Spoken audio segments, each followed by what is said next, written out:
নম্বর আয়াতে আল্লাহ জানায় দেন قد أفلح من تزكى ওই ব্যক্তি সফল কাম যেই ব্যক্তি তার আত্মাকে পরিশুদ্ধ করাইতে পারছে কাকে তার আত্মাকে পরিশুদ্ধ করাইতে পারছে বাবা আজকে আমরা বাবা ওয়াজেও যাই গানেও যাই ঠিক কিনা বলেন জোরে বলেন ঠিক না বেটি ওয়াজেও যাই গানেও যাই আমাদের ভিতরে নেফাক ঢোকানো আমাদের ভিতরে গুনাহ ঢোকানো যে গুনার কারণে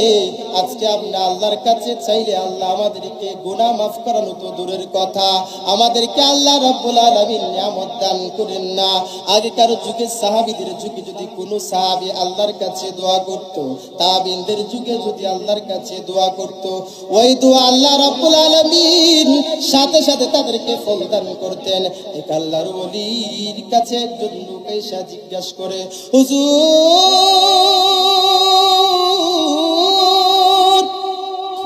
আল্লাহর নবীর যুগে দেখতাম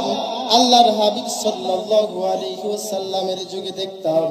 কোন লোক যদি গুনাহ করে ওই গুনাহ করে যদি আল্লাহর হাবিব সাল্লাল্লাহু আলাইহি ওয়াসাল্লামের কাছে যায় আল্লাহর হাবিব সাল্লাল্লাহু আলাইহি ওয়াসাল্লামের কাছে যায় তখন আল্লাহর হাবিব সাল্লাল্লাহু আলাইহি ওয়াসাল্লাম বুঝতে পারতেন ওই লোকটা গুনাহ করে আসছে